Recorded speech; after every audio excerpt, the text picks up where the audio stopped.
Es un video, vuelvo y repito, que quizás no les... Aunque este chamaco es un cabrón genio. Este chamaco que les voy a poner ahora. Su canal se llama El Gentil Hombre. A la hora de debatir temáticas... ¿Okay? El canal de él se llama El Gentil Hombre. Este es un canalazo sumamente recomendado para todos ustedes. Esto sí es un canalazo. O sea, esto es un canal espectacular. Se llama así, El Gentil Hombre. Y les recomiendo que lo busquen. ¿Ok? Aquí os voy a explicar la praxeología a grandes rasgos. Aunque yo también tengo por acá algunas cuestiones que quería hablar de lo que es el tema de la praxeología, porque la praxeología quien mejor le explica es precisamente Mises en la acción humana. Mises para muchos es el mejor economista de la historia. De lo que yo me he leído, yo creo que Mises es más salvaje que me he leído. O sea, en el libro Socialismo, la demostración que él hace de que el socialismo es un imposible. O sea, literalmente Mises fue el que predijo que la Unión Soviética iba a caer prácticamente 70 años antes de que se cayera la Unión Soviética. Es una locura. En los 20 cortos, él escribió sobre lo que iba a suceder en el 90 en la Unión Soviética. Es una barbaridad lo que hizo Mises. Pero bueno, acá, donde tengo esta nota por acá, el marxismo afirma que el pensamiento humano está determinado por la clase a la que el sujeto pertenece. Toda clase social tiene su propia lógica. El producto del pensamiento no puede ser otra cosa que un disfraz ideológico. Esto, desde el punto de vista marxista, pues se ve así. ¿Por qué es que la praxeología se opone a esto? Fíjate, ellos te van a decir que la mujer piensa de una manera, que toda mujer piensa de una manera por ser mujer. Por eso es que ellos de alguna manera se abstraen precisamente a un comportamiento que es marxista, ¿ok? Porque todo pensamiento humano está determinado por la clase a la que tú perteneces. Por tanto y demás, si tú perteneces a la categoría hombre, que es una clase también, recuerden que ahora todo es contra el hombre blanco privilegiado, etcétera, etcétera, etcétera, de mediana edad y todo lo demás que ustedes saben. Entonces, los marxistas son los únicos que apuntan, que hacen esos apuntes. Por tanto y demás, tú no puedes hablar de praxeología. Lo que pasa es que mezcla peras con manzanas porque no lo sabe. ¿Ya? Entonces dice, el producto del pensamiento no puede ser otra cosa que un disfraz ideológico del egoísmo clasista del sujeto pensante. Y hay otra de las... Déjame seguir. ¿En qué capítulo era? Creo que estaba por acá, si no me equivoco. Un segundito.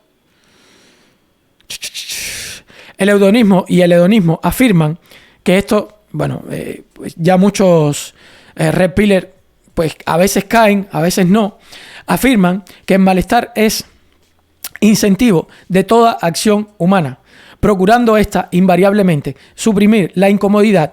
O sea, lo que te van a explicar aquí, porque las palabras en las que está expresada no las van a entender, ¿ya? Que se trata de suprimir la incomodidad del mayor grado posible. O sea, lo que te van a explicar aquí es que realmente siempre estamos incómodos y lo que nos mueve es la infelicidad, que eso es lo que nos hace, de alguna manera, movernos y hacer las cosas que hacemos.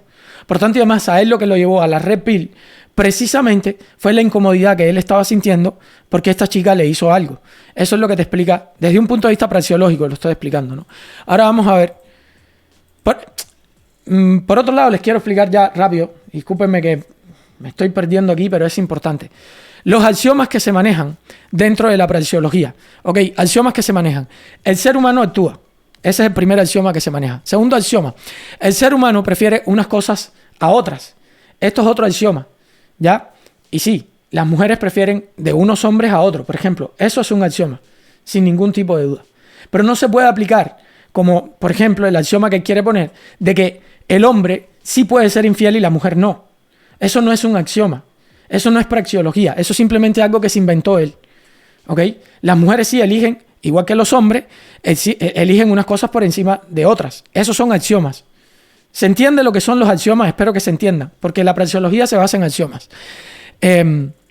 Recurre a la elección para alcanzar sus siempre mudables, que esto es importante, siempre mudables, pero en cada momento concretos y específicos fines. O sea, los seres humanos tenemos fines que son mudables, que pueden cambiar con el tiempo. Ya son cambiantes, pero específicos en el momento. Por eso también, después sigue, el factor tiempo influye en su accionar. Esto es otro axioma. El tiempo es un factor fundamental. ¿Por qué? Porque los seres humanos somos finitos. Yo siento que me estoy poniendo muy técnico y que quizás no están entendiendo un pomo de lo que estoy diciendo. Discúlpenme, ustedes después si les interesa, búsquenlo. A mí no me gusta ponerme tan técnico con estas cosas, pero es simplemente para explicarles que por qué no puedo debatir con él. O sea, es para que ustedes entiendan eso. El factor tiempo es muy importante para los seres humanos porque somos finitos. Por eso es importante la creación de una familia y por eso la creación de la familia como núcleo de la sociedad es más exitosa que cualquier otro tipo de la sociedad que se haya creado en la historia de la humanidad. Por eso la familia occidental, papá, mamá y nené, ha sido tan exitosa. Por eso se ha convertido Occidente en la región más rica del planeta. Por eso incluso los países que han salido adelante como China han tenido que apostar igualmente por la familia. Han tenido que hacer esa apuesta igual. China lo hace a día de hoy. Y otra cosa que quería dejarle, que no tiene nada que ver con el tema, pero para que tengan en cuenta, los que están diciendo que con la IA, con la inteligencia artificial introducida en nuestras vidas, pues sí vamos a poder construir el comunismo. Vuelvo y les repito, no, tienen que leer a Mises, porque es que la información no está dada. La IA puede trabajar con la información que ya está dada, pero la información futura no está dada porque es una información inexistente. Y las IAs son infinitas. O sea, las IAs nunca van a hacer el cálculo en tiempo que hacemos los seres humanos que somos finitos. Por tanto, y además, ese cálculo económico tampoco lo puede hacer una IA, tampoco lo puede hacer una inteligencia artificial. Esto simplemente es un paréntesis que le pongo porque, o sea, les estoy hablando de cosas que estoy estudiando ahora mismo y que son muy importantes. Para que lo tengan en cuenta nada más y ustedes después, si quieren, lo razonen, lo piensen. Y quien tiene razón, porque hay personas que consideran que esto pues, es una pseudociencia. El incentivo que empuja a una persona a actuar es un cierto malestar por algo. Eso es otro axioma. Todos actuamos porque nos sentimos incómodos por algo. Todos. Por ejemplo, ¿por qué yo estoy haciendo esto que estoy haciendo ahora? Porque me siento incómodo con que muchos jóvenes se pierdan, con que muchos jóvenes piensen que esto se trata de una división entre hombres y mujeres, con que muchos hombres piensen que se puede manipular a la mujer o que se debe manipular a la mujer. Por eso es que estoy actuando en este momento como estoy actuando. Y todos los que actuamos lo hacemos precisamente porque nos sentimos incómodos por algo. Eso es otro axioma de la praxeología. ¿Ok? Espero que se esté entendiendo, se lo estoy explicando lo mejor posible. Otro axioma. Si una persona es perfectamente feliz, no actúa porque ya no desea nada. Eso es un axioma. O sea, la infelicidad, que ese va a ser el último axioma, todas las personas que actúan son infelices. Por eso les decía que el tema de la felicidad está sumamente sobrevalorado. ¿Por qué? Porque yo sí he estudiado lo que es la praxeología. Yo sí lo he estudiado y les he dicho muchas veces, la felicidad está sobrevalorada. Para hablarte sobre felicidad, yo no te voy a hablar de escuela austriaca, no te voy a hablar de praxeología, sino que te lo voy a hacer lo más sencillo posible para que tú lo entiendas. Es lo que intento hacer. Pero esos son los axiomas praxeológicos en los que se basa, por ejemplo, la escuela austriaca y en los que se basa en general la praxeología. ¿Ya? Estos son axiomas praxeológicos en general, no solamente económicos. Y cuando tú miras estos axiomas praxeológicos, tú te das cuenta que tú no puedes sacar la moral de estos axiomas praxeológicos. Tú no puedes sacar, como él dice, a mí no me importa la ética y la moral, a mí no me importa nada de eso, no es eso lo que valoro. Entonces, tú no entiendes nada de praxeología, tú no has leído nada de praxeología. No lo has leído, lo siento mucho, pero es así. Entonces, dentro de la praxeología también se apela a la cataláctica, palabra que les va a sonar un poco complicada. Se llama catalaxia o cataláctica. Esto no es nada más que la formación de precios dentro del libre mercado. Nuevamente, ¿por qué no puedo debatir con él? Porque ellos hablan de un mercado sexual. No existe un mercado sexual, salvo que tú puedas comprar y vender mujeres o hombres. Me da lo mismo. Pero no existe tal mercado sexual. Eso no existe. Llámalo como tú quieras. Bueno, es que nosotros lo que hacemos es una abstracción y tú no quieres entender esa abstracción. No existe, porque de ahí, de por medio, precisamente, hay un montón de valores éticos y morales y depende de la sociedad, en dependencia de la sociedad, pues van a variar, van a existir variaciones. Y a él lo que le sucede, precisamente, es que no entiende qué es lo subjetivo dentro de la praxeología. Él no lo entiende. Esto le pasó a Adria también. Vamos a ir con el video que les quería mostrar y ahora seguimos, porque le pasó a Adria también de Libertad y lo que surja. En un debate que yo tuve con él, que él no lo quiso continuar. Yo lo invité, a Adria sí lo invité a debatir, porque Adria me parece que es alguien que está mucho más preparado que él. Por eso sí lo invité a debatir a Adria, pero Adria no quiso. Yo le escribí, porque tengo su teléfono, Adria de Libertad y lo que surja, estoy hablando, y él no quiso venir a debatir. ¿Okay? Pero Adria sí considero que es alguien no sumamente preparado, pero que sí está más preparado que él, sin ninguna duda. Él simplemente utiliza la palabra praxeología de una forma superficial. Él no tiene ni idea de lo que está hablando. Vamos para allá, vamos a ver este video. Vamos a aquí. Complejas, solemos toparnos con opiniones y argumentos muy contrastantes que dificultan enormemente llegar a algún tipo de resolución. Es muy curioso darse cuenta que en estas ocasiones el problema no se queda en la superficialidad de un argumento bien o mal articulado. La verdadera disputa suele estar en un plano más profundo, como la epistemología. Praxeología se escribe. Praxeología. Es como se escribe. Si bien estos asuntos pueden llevarse hasta los límites del pensamiento humano, también podemos llevarlos al debate del día a día. En esta ocasión, al marco de las ciencias sociales.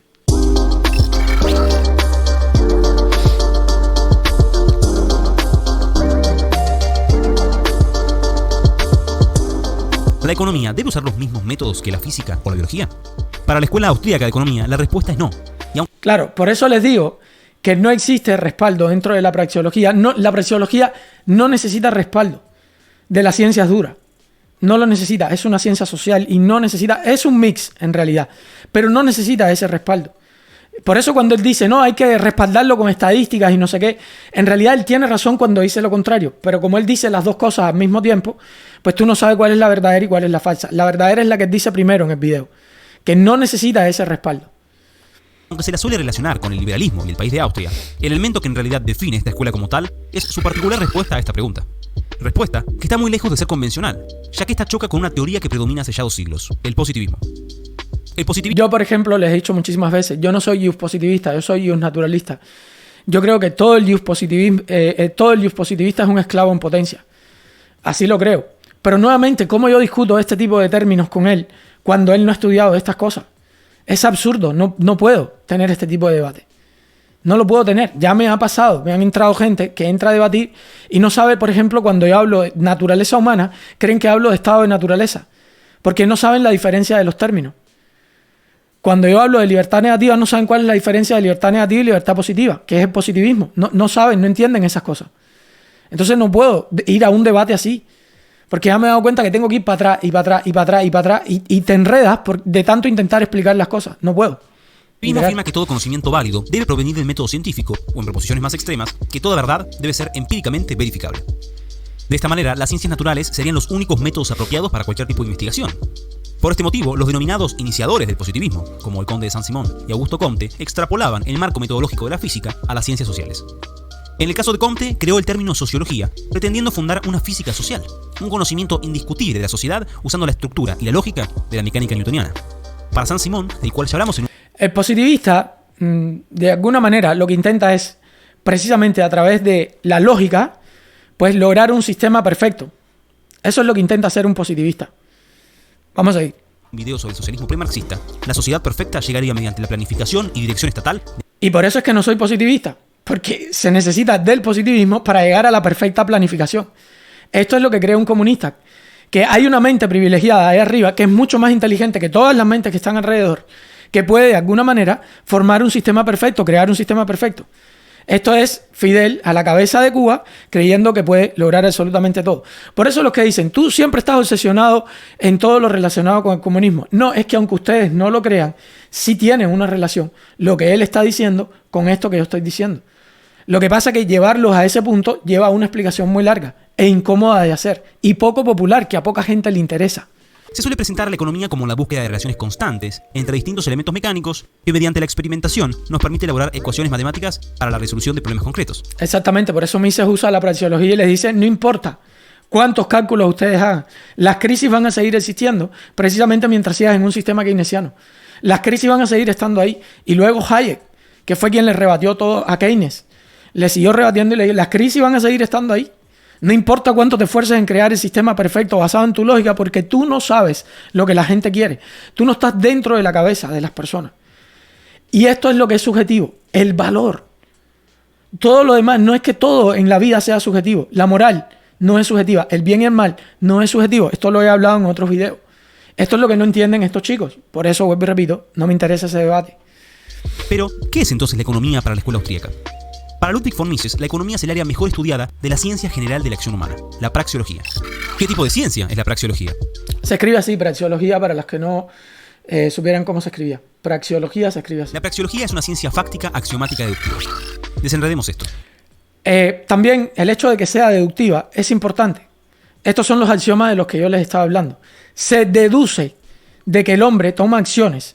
Se deduce de que un casado, de que alguien que está casado no puede ser soltero, salvo que se divorcie. Pero es deducible que yo, por ejemplo, no soy soltero, yo soy casado. Es deducible. Se deduce de que alguien casado no puede ser soltero. Se deduce, por eso es deductiva, que no puede, por ejemplo, un hombre convertirse en una mujer. Es deducible, se deduce de allí. ¿Se entiende lo que estoy queriendo decir? Estoy intentando explicar esto lo mejor posible para que se entienda, porque es una tontería. Lo de la praxeología de la red pill y todo esto es una tontería. Intentar sacar de alguna manera la moral del mundo de la red pill es una tontería, porque si tú sacas la moral de cualquier tipo de acción humana, pues simplemente lo que estás haciendo, lo que estás creando es un mamotrepo ahí. Tú te estás creando un espantapájaro, que sinceramente para mí todo lo que es la red pill es precisamente eso, un espantapájaro. En epistemología se suele dividir a las ciencias en fácticas y formales. Las ciencias fácticas estudian objetos reales, usan el método hipotético deductivo y sus juicios son sintéticos. En otras palabras, son las ciencias de la observación y experimentación, dentro de las cuales encontramos a la física, la química y la biología. Las ciencias formales, en cambio, estudian ideas u objetos de razón, tienen un método axiomático deductivo y sus juicios son analíticos. Bueno, de ejemplo, déjame, pues si no voy a terminar nunca con esta vida y tengo el otro. Estas dos clasificaciones. Su objeto es real, como el de las ciencias fácticas, pero su método no es experimental, sino deductivo, como el de las ciencias formales. Como no es una ciencia empírica, es decir, es independiente de formular hipótesis que necesitan experimentos continuos, obviamente es desestimada por los positivistas que la acusan de ser una pseudociencia. Pero dejemos esta... Claro, el positivista siempre va a acusar a la praxeología de ser una pseudociencia. Es normal. Y a los naturalistas también, o sea, van a decir que eso no existe. Crítica para más adelante. El método austríaco comienza en las implicancias formales de la acción humana, y sobre estas se van deduciendo consecuencias lógicas de las mismas, de las cuales derivan, últimamente, las leyes económicas. En el primer axioma fundamental, que es la descripción de la acción humana, encontramos in situ el concepto de lo económico. La acción humana es una conducta consciente, movilizada... Este fue el primer axioma de que les hablé ahorita. Los seres humanos actúan. Primer axioma. Recuerden que les hablé ahorita de estos axiomas. La acción humana es una conducta consistente, movilizada, voluntad transformada en actuación. O sea, es tu voluntad la transformas en cómo tú vas a actuar y en por qué. Que pretende alcanzar precisos fines y objetivos. O sea, siempre hay un objetivo detrás. Por eso, el primer axioma es que los seres humanos actuamos. ¿Ok? Y que ese actuar tiene un porqué. Porque si tú estás en plena felicidad, pues simplemente no actúas. Voluntad transformada en actuación, que pretende alcanzar precisos fines y objetivos. El hombre, al actuar, aspira a sustituir un estado menos satisfactorio por otro mejor. Es siempre el malestar el incentivo que induce al individuo a actuar. El ser plenamente satisfecho carecería de motivo para variar de estado. La praxeología trata de los medios y sistemas adoptados para la consecución de los fines. Mira, aquí ¿cómo te llamas? Lambiscón. Nuevamente, te falta estudio, bro. Lo lamento, pero te vuelve a faltar estudio. De hecho, el iusnaturalismo, porque tú lo asemejas a los reyes y todas estas cosas. El iusnaturalismo, uno de sus padres es Santo Tomás de Aquino. El iusnaturalismo parte precisamente de Dios. Todos los hombres nacemos con derecho divino. Lo que hacen precisamente los que son de alguna manera iusnaturalistas, pero que no creen en un Dios creador, lo que hacen es a un escalón inferior decir que es una ley natural, ¿ya? Pero el iusnaturalismo parte precisamente de la creación divina. De hecho, parte del Génesis. Todos los hombres somos creados a imagen y semejanza de Dios. Si todos los hombres somos creados a imagen y semejanza de Dios, entonces ¿por qué tienen que haber esclavos? Entonces ¿por qué tienen que haber reyes? De ahí parte entonces la igualdad ante la ley. De ahí es que sale entonces que tanto hombres como mujeres tenemos que ser iguales ante la ley. Tanto negros como blancos, como indios, como chinos, tenemos que ser iguales ante la ley. Todos somos iguales en dignidad. ¿Ya? ¿Estás entendiendo? De ahí es de donde nace precisamente el concepto del iusnaturalismo. ¿Cómo lo ven? Vuelvo y repito, los que son ateos o agnósticos. Lo ven desde un punto de vista de naturaleza. ¿Ya? Es una ley natural. Lo ven así. ¿Por qué? Porque si yo estoy en estado de naturaleza y tú me vienes a agredir a mí, yo simplemente me puedo defender. Puedo defender mi vida, mi propiedad y mi libertad. Y es a partir de ahí que te aconsejo que sigas estudiando. Este es el problema, que hay muy pocos estudios y es muy incómodo tener que estar dando explicaciones cada 5 minutos. Es bastante incómodo. Vamos a ir. Su objeto de estudio son los medios, no los fines. Estas citas del primer capítulo... No todo el mundo cree en cuentos de hadas como Dios. Vuelvo y repito. Los iusnaturalistas no necesariamente tienen que creer en Dios. O sea, es que ni siquiera esa parte pueden escuchar. Ni siquiera esa parte puedes escucharla. Te estoy diciendo que la partida del iusnaturalismo está en Génesis. Todos los hombres son creados a imagen y semejanza de Dios. Esto no quiere decir que no hay hombres lo suficientemente inteligentes como para decir, ¿sabes qué? Ok, no creo en Dios, pero igual me conviene, porque es que de lo contrario estamos aceptando esclavitud, estamos aceptando las diferencias, estamos aceptando precisamente diferencias en dignidad. Ese es el gran problema. Y ellos entonces entienden que desde el estado de naturaleza podemos partir, que existe el ius naturalismo, porque tú no puedes venir a quitarme mi vida, mi libertad o mi propiedad. Tú no puedes venir a mí a esclavizarme, por ejemplo. ¿Ya? Y parten desde ese estado de naturaleza, como una ley natural, que es la defensa de la vida, la propiedad y la libertad. ¿Ya? Espero que te haya quedado claro. De la acción humana, el magnum opus de Mises, pueden ayudarnos a entender de qué trata la praxeología. Tenemos como axioma central que la acción humana implica el intento deliberado de pasar de una situación menos satisfactoria a otra más satisfactoria. Aquí está hablando de lo que yo les estaba diciendo ahorita, o sea, es el intento de pasar de una situación que no es tan feliz a una situación que es más feliz, y por eso actuamos siempre. ¿Ya? Que fueron los axiomas de los que les estaba hablando anteriormente. Pero no podemos sacar a la moral de ahí. No podemos extirpar a la moral precisamente de la praxeología. No se puede. De este axioma central se van deduciendo teoremas, como los medios empleados para la satisfacción de las necesidades son escasos. Toda acción implica el acto de valoración.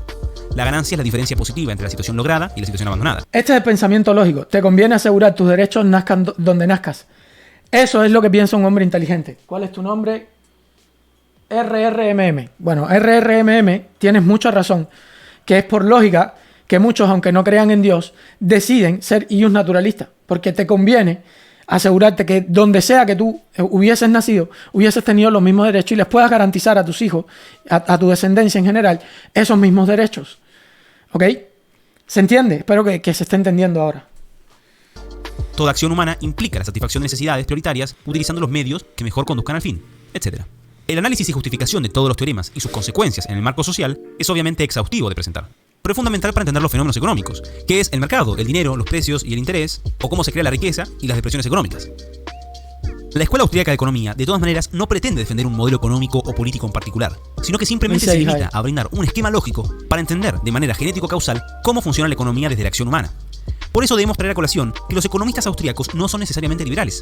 En todo caso, la relación que tiene la escuela austríaca con el liberalismo económico es que la gran mayoría de sus miembros ha llegado a conclusiones muy negativas sobre el intervencionismo en la economía. Exactamente, por eso les digo, yo soy liberal clásico, me gusta mucho la economía austríaca, pero ojo, cuidado, soy liberal clásico y sí creo que tienen que existir ciertos tipos de intervenciones estatales. Esto lo he hablado en otras ocasiones. Por eso cuando alguien me habla de impuestos o si yo he recibido o no algún tipo de beneficio estatal, sí, pero yo no los niego. ¿Por qué? Porque yo soy liberal clásico. Yo no soy anarquista. ¿Ok?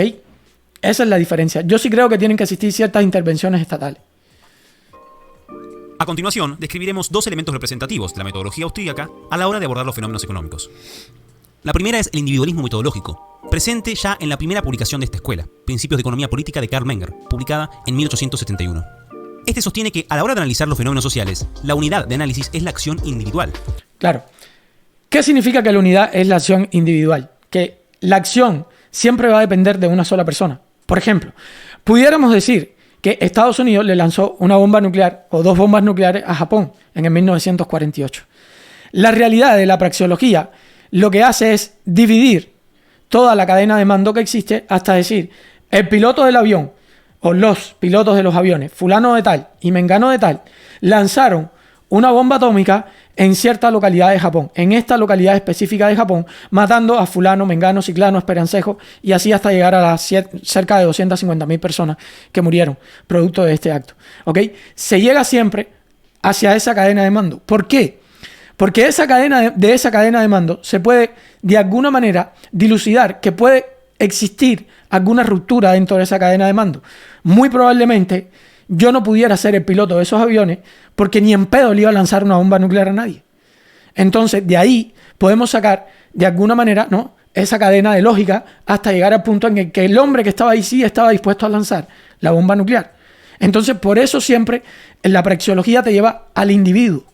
Por eso siempre nos lleva a la acción que toma el individuo. ¿Ya? ¿Se entiende? Espero que se entiende lo que estoy queriendo decir.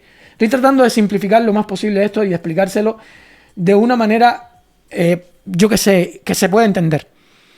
Espero que lo entiendan porque esto de verdad que es muy, muy importante. Porque el mundo está yendo hacia otro lugar. El mundo está yendo ahora mismo hacia bancos centrales que quieren poner monedas digitales y nos van a joder. O sea, si no entienden estas cosas, macho, estamos muy jodidos. Vamos para allá. En todo caso, la acción de un grupo de individuos, pero no la acción de un colectivo o un grupo con una conciencia o autonomía propia que sea independiente de las acciones de sus miembros. Por esta razón, se descarta el análisis de la economía basado en clases sociales, razas o sexos. Esto contrasta, por ejemplo, con el marxismo. Otra característica distinguible de los economistas austríacos es relegar las estadísticas a su lugar adecuado en el edificio económico. Exactamente. Por eso, cuando él dice lo de respaldar las estadísticas y no sé qué, no, la praxeología se la pela a las estadísticas. No le importan las estadísticas a la praxeología, porque partimos de axiomas. Y si partimos de axiomas, ¿qué más dan las estadísticas? Pero es que todas las mujeres son unas perras, tú no entiendes, todas son hipergámicas y todas van a actuar de la misma manera. No, la mujer es hipergámica, pero la manera de medir esa hipergamia siempre va a ser diferente en dependencia de la mujer, en dependencia de la moral que tenga esa mujer, en dependencia de un montón, pero un montón de factores que están dentro de esa mujer, dentro de ese individuo. Por lo tanto, y además no podemos decir, la mujer es hipergámica y lo que va a buscar es un hombre con auto y que tenga dinero. Y ya está, y eso es lo único que va a buscar la mujer. Es una mentira. Es una tremenda y reverenda mentira. No funciona así. Esto depende, vuelvo y repito, de la ética y la moral. Y cuando tú intentas sacar de ese cálculo la ética y la moral, de que las personas tomamos acciones, porque precisamente de eso se trata la praxeología, y tú sacas la ética y la moral, como intenta hacer este chico, estás perdido, tú no estás hablando de praxeología, tú no sabes de qué estás hablando. El análisis estadístico es muy útil para estudiar y describir la historia, pero no tiene la capacidad de enseñarnos teoría económica. Los datos de las estadísticas reflejan exclusivamente una situación singular en un tiempo y lugar específicos, con individuos que actúan en base a un sinnúmero de fenómenos complejos que no se pueden aislar completamente en una medición. Por otra parte, los datos estadísticos carecen de capacidad predictiva, porque las circunstancias, los individuos y las valoraciones acerca de esas circunstancias están en continuo cambio. Dentro de una praxeología, o sea, dentro de la praxeología, dije una praxeología porque me refiero a la praxeología de la red PIL. ¿Cómo entonces tú de alguna manera haces cálculos como los que él hace? No, las mujeres en este tiempo tienden a hacer tal cosa.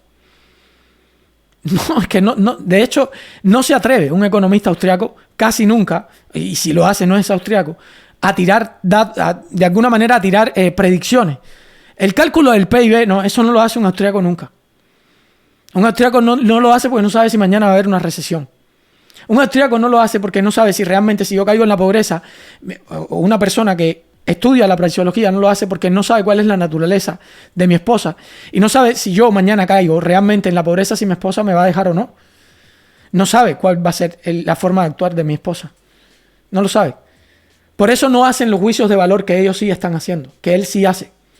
Por eso no es una praxeología lo que hacen con la red PIL. ¿Se entiende lo que estoy...? Bueno, yo espero que se entienda, porque no voy a seguir preguntando si lo entiendo. Por lo tanto, a diferencia de las ciencias naturales, no podemos asumir aquí la uniformidad invariable en la concatenación y sucesión de los fenómenos. Los modelos econométricos o los argumentos que intenten validarse solo en estadísticas serán descartados por los economistas austríacos. Milei yo creo que no es liberal clásico, desde mi punto de vista, por algunos comentarios que él ha hecho. Por ejemplo, yo estoy en contra de la venta de órganos, yo estoy en contra de la venta de niños, etcétera, etcétera. El liberal que es más austríaco, generalmente, austríaco y anarquista, si se quiere. Milei ha dicho en muchas ocasiones que él se considera anarquista, pero a nivel filosófico, pues tienen estas tendencias. Yo creo que no se le puede poner un precio, por ejemplo, a un órgano, que eso tiene que ser simplemente por donación. O sea, si tú quieres donarlo, cool, todo bien, pero no debería existir un mercado de órganos. ¿Ok? Por tanto, además, yo no creo que tiene que existir un libre mercado de absolutamente todo. Un libre mercado de niños me parece una aberración. La justificación que le intenta dar Rothbard en la ética de la libertad es brutal. Capítulo 14, si no me equivoco, de la ética de la libertad, se los recomiendo, léanlo para que ustedes vean. Es increíble, macho, es increíble. Es una cosa que te lees ese capítulo y te quedas como diciendo, uy, uy, uy, cuidado, cuidado, cuidado que me pueden haber vendido a mí o a cualquiera, o sea, a la isla de Jeffrey Epstein. Cuidado, o sea. Esto evidentemente es lo más controversial de la escuela y está relacionado con el debate epistemológico que presentamos al comienzo del video. ¿Puede una proposición que no haya sido testeada empíricamente ser considerada válida? Sí. ¿O todas ellas son pseudocientíficas? Frente a la posición que afirma que todo conocimiento debe ser testeado y verificado empíricamente, nos debería surgir rápidamente varias incógnitas. ¿Acaso esta afirmación ha sido testeada y verificada empíricamente? Claro, esa misma afirmación, que todo tiene que ser testeado empíricamente y verificado empíricamente, ¿acaso esa misma afirmación ha sido testeada empíricamente? ¿Acaso esa misma afirmación se puede testear? ¿Lo entiendes? Porque es algo muy complicado. ¿Se probó científicamente que toda verdad es científica? ¿O, en realidad, estamos recurriendo a razonamientos que no se basan necesariamente en la observación y la experimentación? Y si existen entonces razonamientos válidos que no se basan en la observación y la experimentación, ¿no estamos refutando la posición inicial? Nuevamente, una observación básica de esto que él está diciendo es: un hombre no puede ser una mujer. Eso es un axioma. Un hombre no puede ser una mujer. Punto final. Y después pueden venir que hemos estudiado no sé cuántos casos de no sé cuántas cosas, de no sé cuántos, y científicos sociales, y se pueden meter aquí y allá, y feministas, y aliados, y no sé quién más. Un hombre no puede ser una mujer. Punto final. O sea, no lo vamos a seguir discutiendo. No tenemos que probarlo empíricamente. Un hombre no puede ser una mujer. Un hombre no puede ser un perro. Para ponértelo el contraste más alto todavía. Un hombre no puede ser un perro. Y aquí tenemos que irnos a los 4 principios de la lógica aristotélica. ¿Ya? Entonces, si nos vamos a esos principios, ahí te vas a dar cuenta de que un hombre no puede ser un perro. Porque no cumple con esos principios. No importa cuánto lo vayas a testear. Y no es necesario siquiera testearlo. Yo no tengo que testear 500.000 veces que un hombre no es un perro. A ver, ¿por qué un hombre no es un perro? Le voy a medir el hocico al perro, le voy a medir la nariz al hombre, voy a medir la cola del perro. El hombre no tiene cola. Voy a medir esto en 300 millones de personas para ver si un hombre no es un perro. No tengo que testearlo. No es necesario testear que un hombre no es un perro. ¿Se entiende? Parecería evidente, y más todavía si tenemos en cuenta los debates en la filosofía de la ciencia que hubo entre Karl Popper, Thomas Kuhn, Imre Lakatos y Paul Feyerabend, que llevar el conocimiento a un reduccionismo sobre lo medible tiene problemas. De todas maneras, es importante aclarar que la presentación filosófica de la praxeología varía de autor en autor. Generalmente, la versión que se lleva a la mayoría de críticas y acusaciones de ser dogmática y determinista es la de Murray Rothbard, el a priorismo extremo. Lo que le entendí a Milley es que hay, como que la oferta y la demanda no equivalen, porque hay 7.800 personas esperando por órganos y 100.000 muertos por año. Ok, 100.000 muertos por año. Primero, yo no soy donante de órganos. Si yo no quiero, en mi libertad, no ser donante de órganos, pues quítale ahí las personas que no son donantes de órganos. No sé si en Argentina sea obligatorio donar órganos. Segundo, de esos 100.000 donantes de órganos, hay que ver cuántos de esos donantes son factibles. Porque no sé si tú lo sabes, pero el cálculo no es tan sencillo como tú lo estás diciendo ahí. Tienes que tener un tipo de sangre X y determinado para que tu cuerpo no rechace ese órgano. Segundo, ese tipo no se puede haber caído de un 10º piso donde sus órganos quedaron hechos polvo, etcétera, etcétera. No puede tener enfermedades, porque de lo contrario esas enfermedades se las estaría pasando. No puede ser una persona de avanzada edad, que también entra dentro de las estadísticas de las 100.000 personas que están muriendo, etcétera, etcétera, etcétera, etcétera. O sea, claro que siempre dentro de esa oferta y esa demanda que existe, pues van a existir agujeros, es obvio. Es obvio, pero entiéndelo, o sea, no es un cálculo tan difícil de hacer, hermano. No es un cálculo que tengas que pensar mucho para rebatírselo a Milley. Piénsalo para que tú veas. Es un cálculo que con un poquito de conocimiento de biología se lo puede rebatir a Milley. Es sencillo. Los interesados en un abordaje quirúrgico sobre las diferentes versiones de la praxeología, los problemas de cada una y las posibles soluciones al respecto, los redirijo a Gabriel Zanotti, un autor que tiene varios... Es una bestia, Gabriel Zanotti, es una salada bestia. Los libros, artículos y conferencias hablando de estos temas. Véanse las conferencias de Gabriel Zanotti los que quieran entender de dónde parte la escuela austriaca, cómo él de alguna manera junta a Santo Tomás de Aquino con la escuela austriaca. Xbloodline, gracias por la suscripción con Prime, brother. Les recomiendo mucho a Gabriel Zanotti. Se los recomiendo muchísimo, de verdad. En ocasiones encontraremos modelos y argumentos procedentes de estadísticas o formalismos matemáticos que sin embargo pueden ser completamente ilógicos. Y esto no solo nos debe llamar la atención desde un debate puramente económico, sino también desde los peligros de ver la economía como un juego de experimentos, de prueba y error. ¿Cuántas millones de personas han muerto gracias a planificadores e ingenieros sociales que cometieron la fatal arrogancia, diría Hayek? Hayek de ahí, precisamente es de donde parte la fatal arrogancia, que es lo que hace la Red Pill. Fatal arrogancia. Es la fatal arrogancia de este chico, es esa arrogancia que lo lleva a creer que él tiene toda la verdad. Es la fatal arrogancia la que los lleva precisamente, aunque la Red Pill, o sea, ni soñando, no estoy comparando la Red Pill con un sistema tan nefasto como lo es el comunismo, ni en pedo. O sea, la Red Pill es de alguna manera, un movimiento que es muy minoritario, o sea, no, es como el feminismo, ¿no? Que son algunos hombres, sobre todo los que están heridos, que van ahí buscando de alguna manera, pues, como encontrar, ¿no? Esa roca a la cual sujetarse en el medio del río. Entonces, pues, esto es lo que hay con la Red Pill.